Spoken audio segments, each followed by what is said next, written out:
The storm came out of nowhere. Dark clouds rolled in like a heavy blanket, swallowing the last rays of sunlight. Thunder roared, and rain poured down in sheets, turning the streets of the small town into rivers. The wind howled, rattling windows and shaking the old sign of the hotel that stood at the edge of town. It was the kind of storm that made people stay indoors, lock their doors, and wait for it to pass.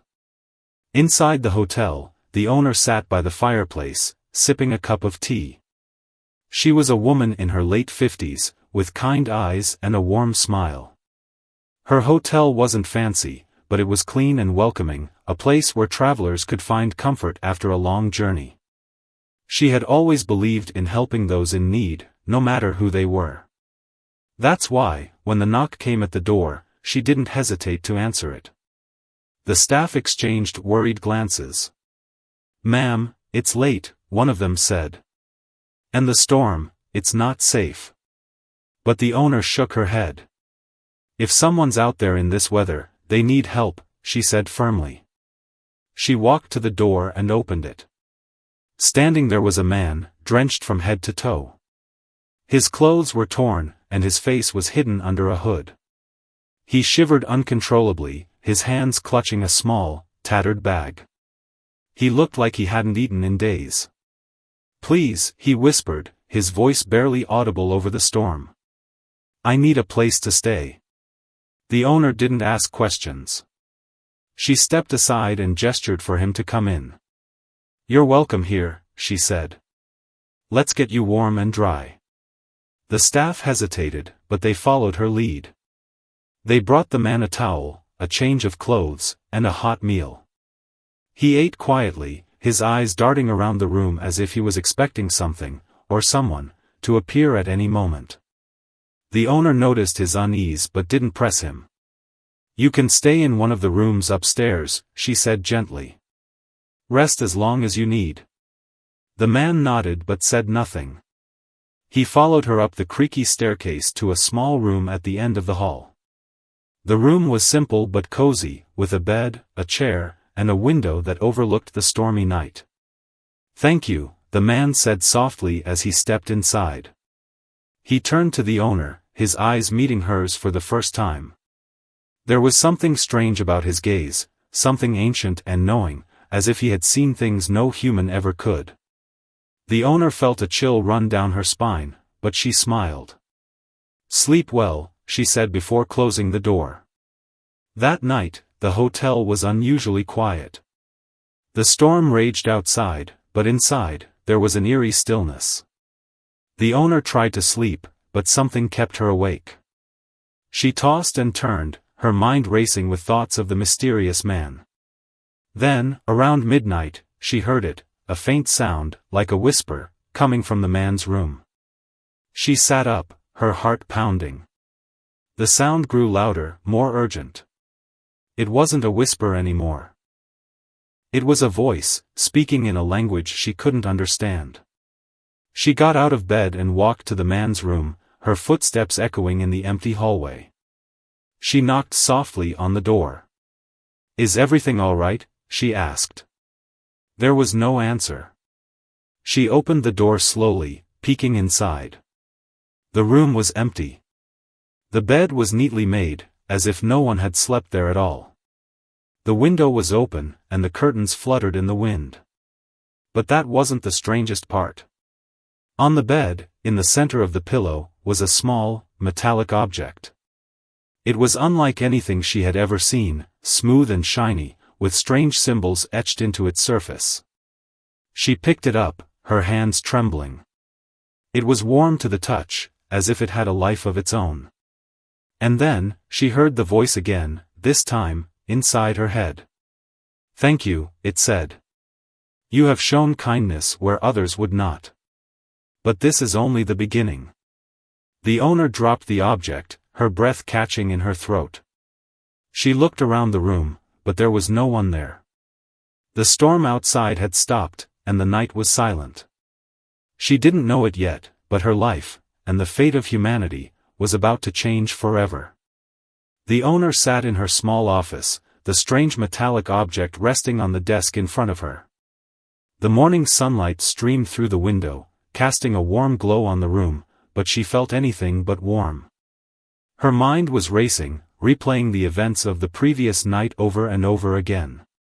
The beggar's cryptic words, the voice in her head, the object, it all felt like a dream, but she knew it was real.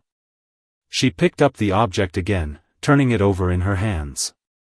The symbols etched into its surface seemed to shimmer in the light, as if they were alive. She didn't recognize the language, but something about it felt familiar, like a distant memory she couldn't quite grasp. As she stared at the object, her thoughts drifted to her past. She had always been a kind person, but her kindness wasn't born out of privilege or ease. It was forged in hardship. Years ago, when she was just a young woman, she had been in a desperate situation. She had lost her job, her home, and nearly all hope. She had wandered the streets, hungry and alone, with nowhere to go. One cold winter night, as she sat on a park bench, shivering and clutching a thin blanket, a stranger had approached her. The stranger was an elderly woman, her face lined with wrinkles but her eyes full of warmth. She didn't ask questions or judge. She simply handed the young woman a hot meal and a key to a small room in a nearby inn. "Rest," the elderly woman had said. "Tomorrow is a new day." That act of kindness had changed everything. It gave her the strength to keep going, to rebuild her life piece by piece. Eventually, she saved enough money to buy the old hotel, turning it into a place where others could find the same kindness she had been shown. Now, as she held the strange object in her hands, she couldn't help but wonder if this was her chance to pay that kindness forward in a way she never imagined. Her thoughts were interrupted by a knock at the door. It was one of her staff members, a young man who had been working at the hotel for a few years.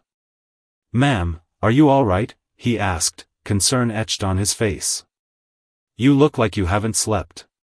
She forced a smile. "I'm fine, just thinking." He hesitated, then stepped inside. "About the beggar?" he asked. "I heard he disappeared last night." "Did he say anything? Do anything strange?" She considered telling him the truth but decided against it. "Not yet." "No," she said. "He was just passing through. Probably moved on before the storm cleared." The young man nodded, though he didn't look convinced. "If you say so, ma'am. But if you need anything, let me know." After he left, she turned her attention back to the object. She needed answers, and she wasn't going to find them sitting in her office. She decided to start her investigation in the town. The small town was quiet that morning, the streets still damp from the storm. She walked to the local market, where the townspeople gathered to buy and sell goods. She hoped someone might have seen the beggar before he came to her hotel. She approached an elderly woman who ran a fruit stall. "Good morning," she said. "I was wondering if you've seen a man around here recently." He was wearing torn clothes, carrying a small bag. He might have looked out of place. The woman frowned, thinking. "A beggar, you mean? Can't say I've seen anyone like that. But then again, I don't pay much attention to strangers." "Why do you ask?" "He stayed at my hotel last night," the owner explained. "But he left without a word. I just wanted to make sure he's all right." The woman shrugged. "Well, if I see him, I'll let you know." The owner thanked her and moved on, asking others in the market the same question. Most gave her the same answer: no one had seen the beggar. But as she was about to give up, an old man sitting on a bench near the edge of the market called out to her. "You're looking for the beggar, aren't you?" he said, his voice low and gravelly. She turned to him, surprised. "Yes. Have you seen him?" The old man leaned forward, his eyes narrowing. "I've seen him before. Not just recently, but years ago. He looked exactly the same clothes, same face. Like he hadn't aged a day." The owner felt a chill run down her spine. "That's impossible," she said. People don't stay the same for years. The old man chuckled, but there was no humor in it. You're right. People don't. But he's not a person, is he?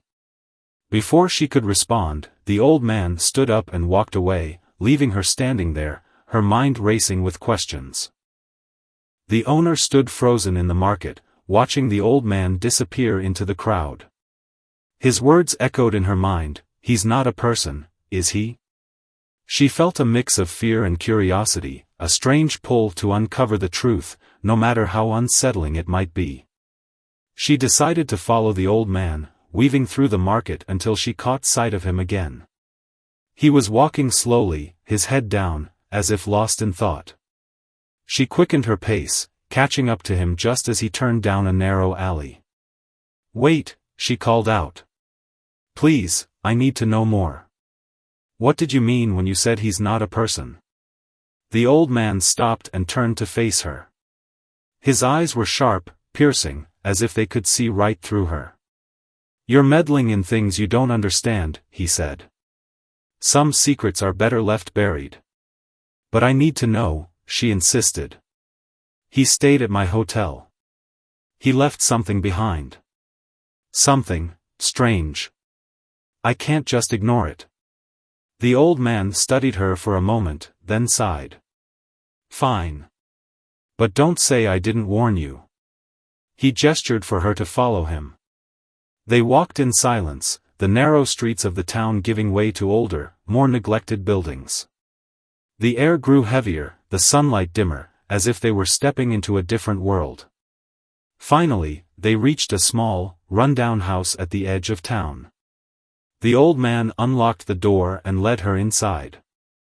The interior was cluttered with books, papers, and strange artifacts.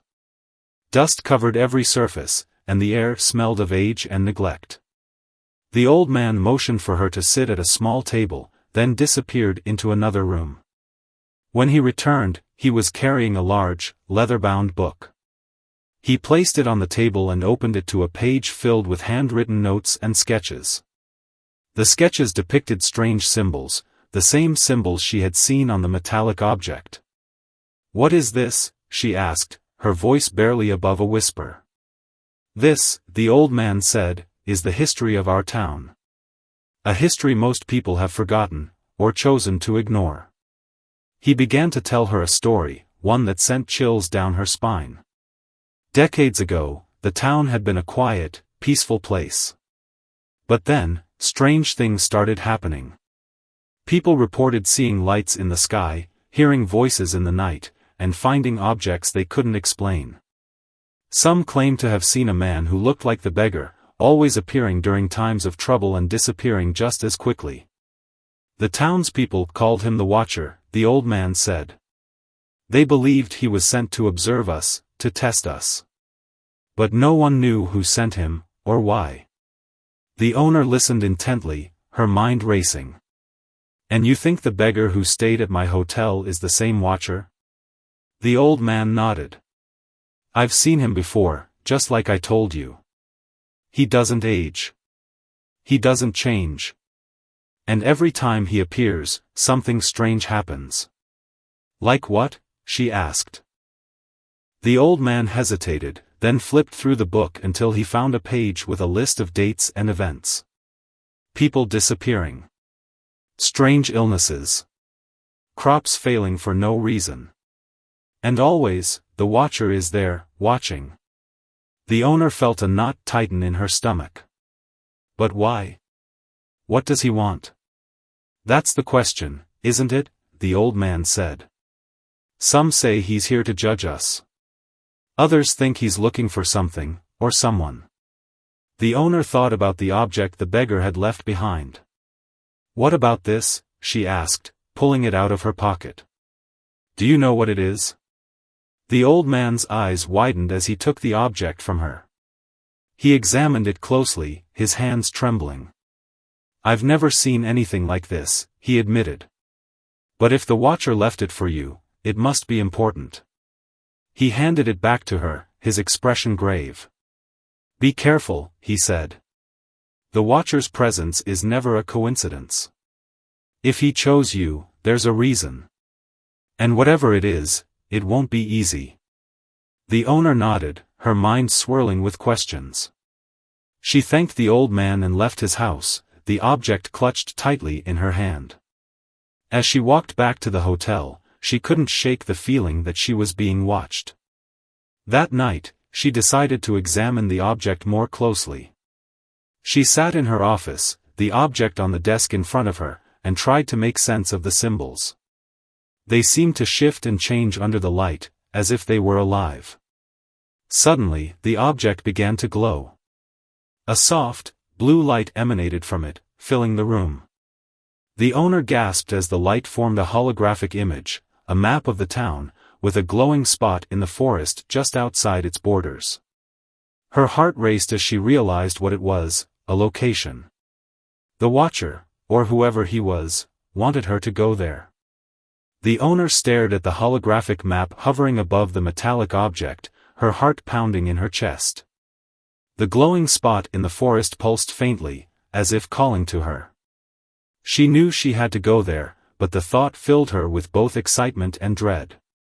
She spent the rest of the night preparing. She packed a small bag with essentials, a flashlight, a knife, some food, and water. She also took the metallic object, carefully wrapping it in a cloth and placing it in her pocket. She didn't know what she would find in the forest, but she was determined to uncover the truth. As the first light of dawn broke through the clouds, she set out. The forest was just outside the town, a dense, shadowy place that most people avoided. The townspeople had always told stories about the forest, stories of strange lights, eerie sounds, and people who went in and never came out. But the owner pushed those thoughts aside. She had faced hardship before, and she wasn't about to let fear stop her now. The journey into the forest was slow and difficult. The trees were thick, their branches intertwining to block out the sun. The ground was uneven, covered in roots and rocks that made every step a challenge. But the owner pressed on, following the map in her mind. After what felt like hours, she reached a clearing. In the center of the clearing was a large, moss-covered rock. The glowing spot on the map seemed to be pointing directly at it. She approached the rock cautiously, her flashlight in one hand and the knife in the other. As she got closer, she noticed something strange. The rock wasn't just a rock, it was a door. Carved into its surface were the same symbols she had seen on the metallic object. She reached out and touched the symbols, and to her surprise, the door began to slide open, revealing a dark, narrow passageway. Her heart raced as she stepped inside. The passageway was cold and damp, the walls lined with strange, glowing moss that provided just enough light to see. She walked slowly, her footsteps echoing in the silence. The air grew colder the deeper she went, and she could feel a strange energy pulsing around her. Finally, she reached a large chamber. The walls were made of smooth, metallic material, and the floor was covered in a strange, glowing liquid. In the center of the chamber was a pedestal, and on the pedestal was another object, a small, crystal-like device that pulsed with the same blue light as the holographic map. She approached the pedestal, her hands trembling. As she reached for the device, a voice echoed through the chamber. "You have come far," the voice said. It was the same voice she had heard in her head the night the beggar disappeared. She spun around, looking for the source of the voice, but there was no one there. "Who are you?" she called out. "What do you want from me?" The voice didn't answer directly. Instead, it said, "Take the device. It will show you the truth." She hesitated, then picked up the crystal-like device. As soon as she touched it, the chamber was filled with light. Images began to appear around her, images of the town, the forest, and the hotel. But they weren't just images, they were memories. She saw the beggar, the watcher, walking through the town, observing the people, testing their kindness. She saw herself, years ago, sitting on that park bench, being helped by the elderly woman. And she saw something else, a massive, glowing structure hidden deep beneath the forest. The images faded, and the voice spoke again. You have been chosen, it said. You have shown kindness where others would not. Now, you must decide. Will you help us, or will you turn away? The owner felt a surge of emotions, fear, confusion, but also a sense of purpose. Help you with what? She asked. The survival of your species, the voice replied. But the choice is yours. Before she could respond, the chamber began to shake. The walls started to close in, and the glowing liquid on the floor began to rise. She turned and ran, clutching the crystal-like device in her hand. The passageway seemed longer on the way back, and she could feel the walls closing in behind her. Finally, she burst out of the rock and into the clearing. The door slid shut behind her, and the forest was silent once more. She collapsed to the ground, gasping for breath, the device still glowing in her hand. She didn't know what she had just witnessed, but one thing was clear: her life would never be the same. The owner sat in the clearing, clutching the crystal-like device, her mind racing. The voice, the images, the hidden chamber, it was all too much to process. But one thing was clear: the beggar was no ordinary man. He was something far beyond human understanding. As she caught her breath, she noticed the device in her hand was still glowing faintly. She held it up, and the light grew brighter, projecting a series of images into the air. This time, the images were clearer, more detailed. They showed the beggar, the watcher, in different places and times, always observing, always testing. She saw him in ancient civilizations, walking among people who looked at him with awe and fear. She saw him during wars, plagues, and natural disasters, always appearing in the background, watching. And she saw him in modern times, standing on the edges of bustling cities, his presence unnoticed by most. The images shifted again, showing a massive, glowing structure deep beneath the forest. It was unlike anything she had ever seen, a sprawling, futuristic facility filled with advanced technology. The watcher stood at the center of it, surrounded by others like him. They were tall, with shimmering skin and eyes that glowed with an otherworldly light. The voice returned, echoing in her mind. We are the observers, it said. We have watched your species for millennia, studying your capacity for kindness, cruelty, and everything in between. The watcher you met was one of us, sent to test you. The owner felt a mix of awe and fear. Why? She asked. Why are you testing us? Because your species stands at a crossroads, the voice replied. You have the potential for great good, but also great destruction. We must decide whether to reveal ourselves to you, to guide you, or to leave you to your fate. The owner's mind raced. And the device? What is it for? It is a key, the voice said. A key to the truth. With it, you can access our knowledge, our technology. But it is also a test. If you choose to use it wisely, you will prove that humanity is worthy of our guidance. The images faded, and the device stopped glowing. The owner sat in silence, the weight of what she had just learned pressing down on her. She thought about the watcher, about the kindness she had shown him, and about the choice she now had to make.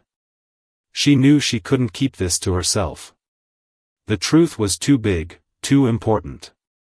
But she also knew that revealing it to the world would come with risks.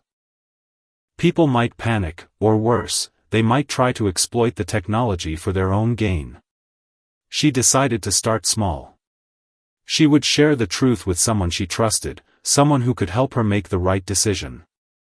She thought of the old man in the town, the one who had warned her about the watcher. He had known more than he let on, and she felt he might be the only one who could understand. With the device safely tucked in her bag, she made her way back to the town. The journey felt shorter this time, her mind too occupied with thoughts to notice the passing of time. When she reached the old man's house, she knocked on the door, her heart pounding. The old man opened the door, his eyes widening when he saw her. "You're back," he said. "And you found something, haven't you?" She nodded, holding up the device. I need your help, she said. I've seen the truth. And it's bigger than I ever imagined. The old man stepped aside, letting her in.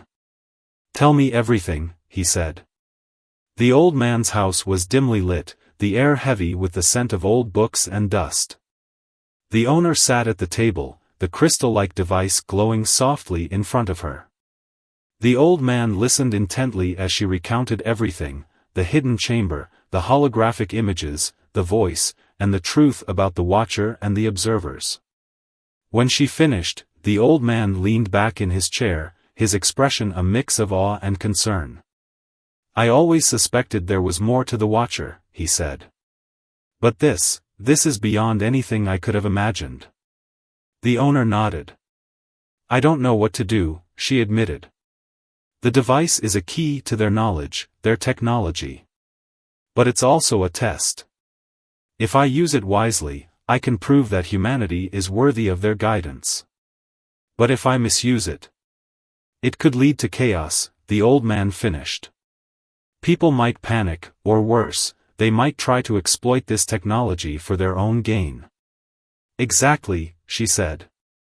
But keeping it to myself feels wrong. This knowledge could change everything. It could help us solve so many of our problems, disease, poverty, war.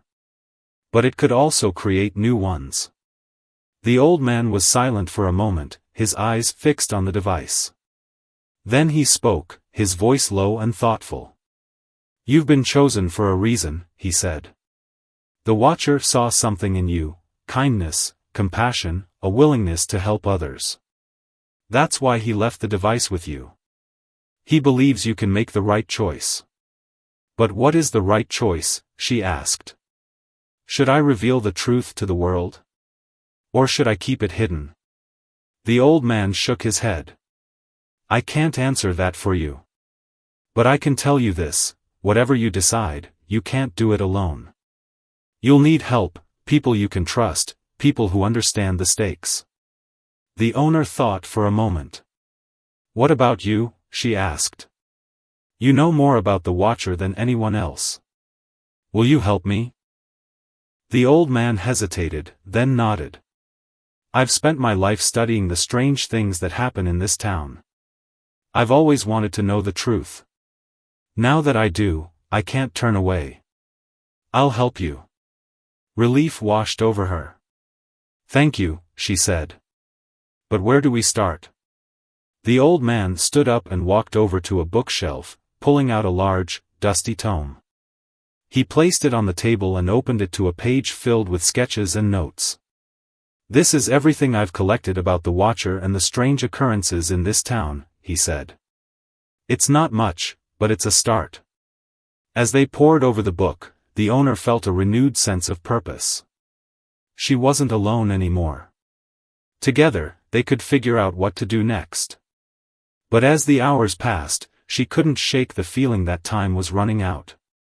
The device in her pocket seemed to grow heavier, as if it was reminding her of the weight of her decision. Finally, the old man closed the book and looked at her.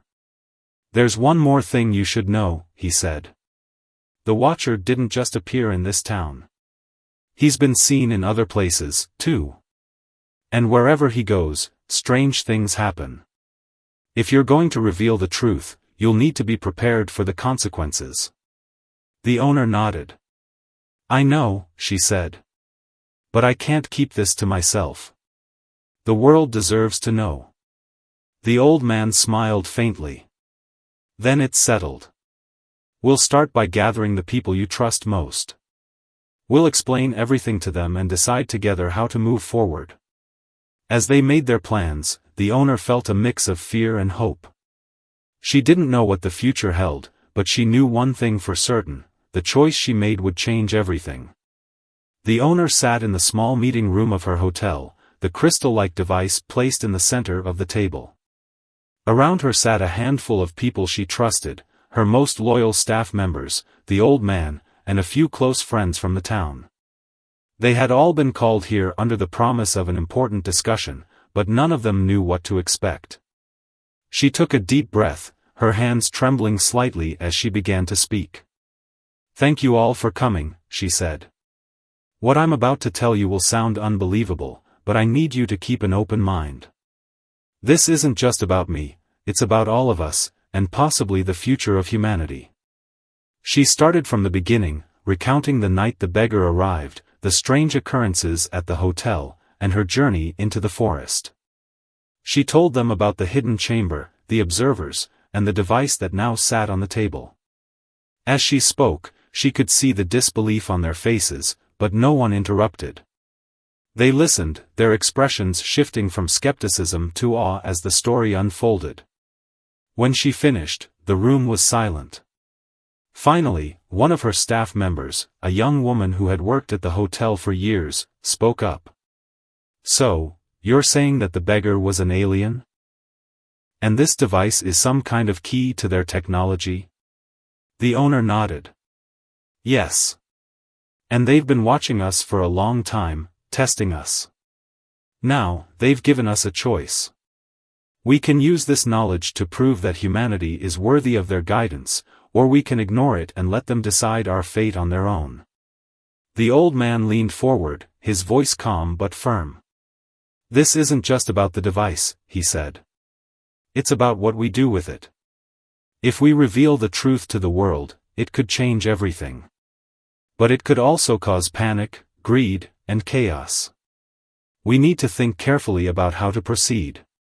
One of the owner's friends, a farmer from the town, frowned. "But if we keep it to ourselves, aren't we just as bad as those who would misuse it? This knowledge could help so many people. It could solve so many problems." The owner nodded again. "That's the dilemma. I don't know what the right choice is, but I know I can't make it alone. That's why I've brought you all here. I need your help." The group fell silent, each person lost in thought. Finally, the old man spoke again. "I think we need to start small," he said. "We can't just reveal everything to the world at once. We need to find a way to share this knowledge responsibly, to show that humanity is capable of using it wisely." The owner's friend, the farmer, nodded in agreement. "Maybe we can start with something simple, something that will help people without causing too much disruption. If we can prove that we're responsible, maybe the observers will trust us with more." The young staff member chimed in. "But how do we decide what to do first? There's so much at stake." The owner looked around the table, her heart swelling with gratitude. These people, her friends and trusted companions, were willing to stand by her, to help her navigate this impossible situation. "We'll decide together," she said. "We'll take it one step at a time, and we'll make sure that every decision we make is for the good of humanity." The group spent the next few hours discussing their options. They talked about the potential uses of the device, the risks of revealing the truth, and the importance of proving humanity's worth. By the end of the meeting, they had a plan. They would start by using the device to solve a small but significant problem in the town, a problem that had plagued them for years. If they could show that they could use the technology responsibly, they could gradually reveal more to the world. As the meeting came to an end, the owner felt a sense of relief. She wasn't alone anymore. Together, they could face whatever challenges lay ahead. But as she looked at the device on the table, she couldn't shake the feeling that their journey was just beginning. The group decided to start small, as the old man had suggested. They chose a problem that had plagued the town for years, a lack of clean drinking water. The town's well had run dry years ago, and the townspeople had been relying on expensive shipments of water from nearby cities. It was a problem that affected everyone, and solving it would show that the device could be used for good. The owner and her team gathered in the hotel's basement, where they had set up a makeshift workspace. The crystal-like device sat on a table in the center of the room, its soft glow casting strange shadows on the walls. The old man had brought his books and notes, while the others had gathered tools and supplies. "All right," the owner said, addressing the group. "Let's see what this device can do." She held the device in her hands, focusing on the problem they wanted to solve. Almost immediately, the device began to glow brighter, and a holographic image appeared in the air. It showed a detailed schematic of the town, with a glowing spot marking a location just outside the town limits. "What's that?" the young staff member asked, pointing at the glowing spot. "It looks like a water source," the old man said, studying the image. "An underground aquifer. If we can tap into it, we could solve the town's water problem." The group quickly got to work. Using the device's guidance, they located the aquifer and began digging. It was hard work, but the device provided precise instructions, making the process faster and more efficient than anyone had expected. Within a few days, they had tapped into the aquifer and installed a pump to bring the water to the surface. The townspeople watched in amazement as clean, fresh water began flowing into the town for the first time in years. At first, the townspeople were overjoyed. They celebrated the owner and her team, praising their ingenuity and hard work. But as word spread about how they had found the water, questions began to arise. "How did you know where to dig?" one of the townspeople asked. "And what's that device you've been using?" another added. The owner hesitated, unsure of how much to reveal. She had hoped to keep the device a secret for a little longer, but the townspeople's curiosity was growing. Finally, the old man stepped forward. "We used advanced technology," he said carefully. "Technology that could help us solve many of our problems. But it's important that we use it responsibly." The townspeople murmured among themselves, their excitement mingling with suspicion. "Where did this technology come from?" someone asked. The owner knew she couldn't keep the truth hidden any longer. She took a deep breath and addressed the crowd. "It was given to us by someone, or something, that wants to help us. But it's also a test. If we use it wisely, we can prove that humanity is worthy of their guidance." The crowd fell silent, the weight of her words sinking in. Then, slowly, the questions began again, more urgent, more insistent. "Who gave it to you? What do they want from us? Are they aliens?" The owner exchanged a glance with the old man. They had known this moment would come, but they hadn't expected it so soon. "Yes," she said finally. "They are. And they've been watching us for a long time." The revelation sent shockwaves through the town. Some people were excited, eager to learn more about the observers and their technology. Others were fearful, worried about what this meant for the future. And a few were angry, accusing the owner of keeping secrets and putting the town at risk. As the days passed, the tension in the town grew.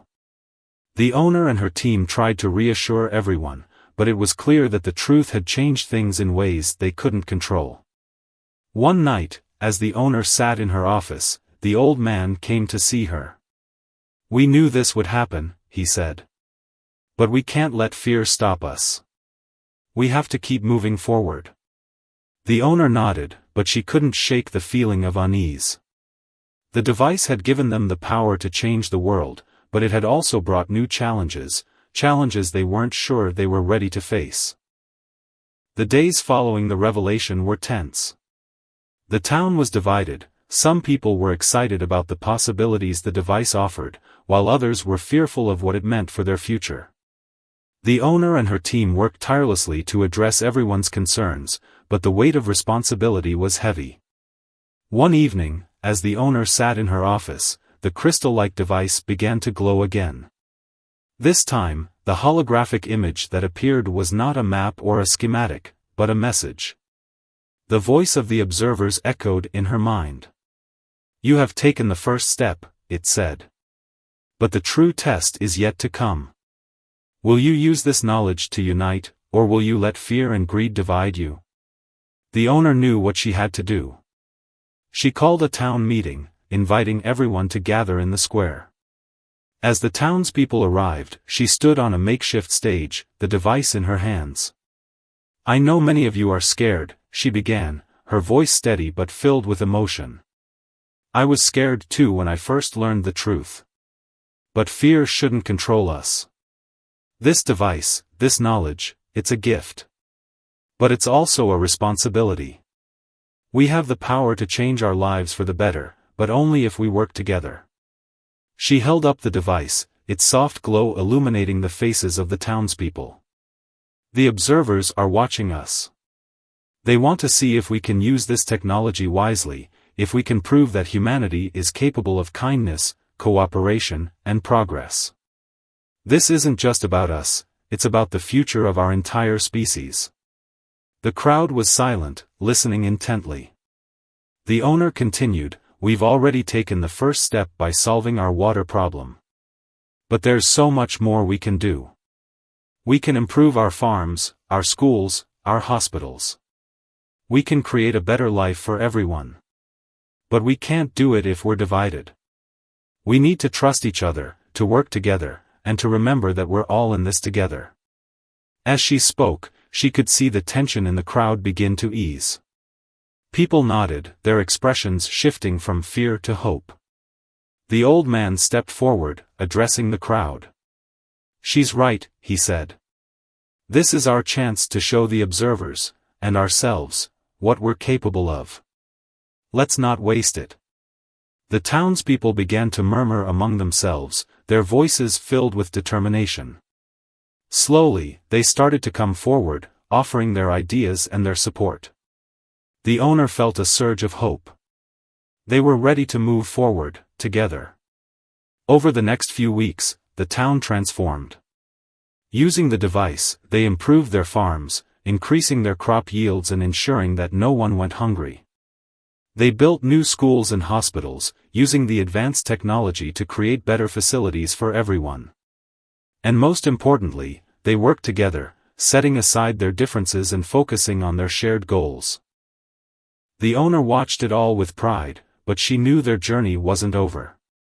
The observers were still watching, and the device was just the beginning. But she also knew that they had passed the first test. They had shown that humanity was capable of kindness, cooperation, and progress. One night, as she stood on the porch of her hotel, looking out at the town, the voice of the observers spoke to her again. "You have proven yourselves," it said. "You have shown that humanity is worthy of our guidance. But remember, this is only the beginning. The choices you make from here will determine your future." The owner nodded, a sense of peace settling over her. She knew the road ahead would be challenging, but she also knew that they were ready. They had faced their fears, united as a community, and proven that even in the face of the unknown, humanity could rise to the occasion.